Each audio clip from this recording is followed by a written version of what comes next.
Yes Prakash గారు unmute చేయండి. So Janasena role ఎలా పోషించబోతుంది, ఎందుకంటే మీరు కూడా ఎలక్ట్ అవుతున్నారు పూర్తి స్థాయిలో. సో కేబినెట్ విస్తరణ అనేటువంటి ఊహాగానాలనేటువంటి అంశం తర్వాత డిస్కషన్ చేసేటువంటి ప్రయత్నం చేద్దాం. రాష్ట్రంలో జరుగుతున్నటువంటి పరిణామాలపైన మాజీ ముఖ్యమంత్రి ఈ రోజు పర్యటన చేశారు. సో ఏమంటారు? ముందుగా రహీం గారు నమస్కారం అండి. అలాగే నా తోటి ప్యానల్ సభ్యులందరికీ కూడా నమస్కారం తెలియజేస్తున్నాను. ఈరోజు మనం ఏదైతే ఈ డైవర్షన్ ఆఫ్ పాలిటిక్స్ అనేది చూస్తున్నామో అది చాలా చీప్ పాలిటిక్స్ చేస్తున్నారండి. ఒకప్పుడు ఈ రౌడీ రాజకీయాలు, తప్పుతో పట్టించే రాజకీయాలు చేసేవారు. ఈ రోజు ఈ జగన్మోహన్ రెడ్డి అనే వ్యక్తి వచ్చి ఒక రౌడీ రాజకీయాల్ని మళ్ళీ తెరపైకి తీసుకొస్తున్నారు, కులాల మధ్యలో చిచ్చు పెడుతూ.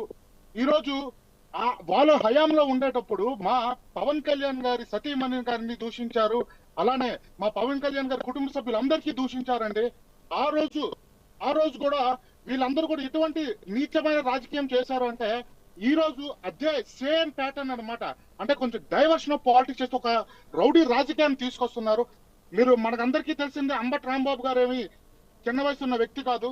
వయసు పెరిగే కొద్దీ చిన్నపిల్లలు మైండ్ సెట్ వస్తుంది అంటారు.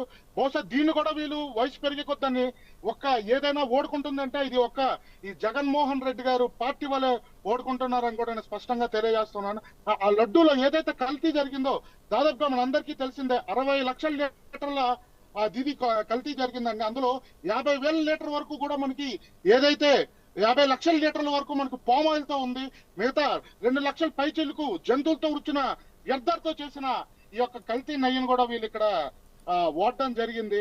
నిజంగా మన కలియుగ ప్రత్యక్ష దైవంగా శ్రీవారిని తలుచుకో ఉంటాం. అటువంటి శ్రీవారి లడ్డూల్ని ఇంతవరకు వీళ్ళని మేము అందరం కూడా జోబి దొంగలే అనుకున్నాం. శ్రీవారి లడ్డూని కూడా కల్తీ చేసి వీళ్ళు గజ దొంగలని కూడా నిరూపించుకున్నారు. ఈ రోజు ఏదైతే జగన్మోహన్ రెడ్డి గారు ప్రెస్ మీట్ పెట్టి ప్రస్తావించారో అదే జగన్మోహన్ రెడ్డి గారిని మనం ఒకటే అడుగుతున్నాం.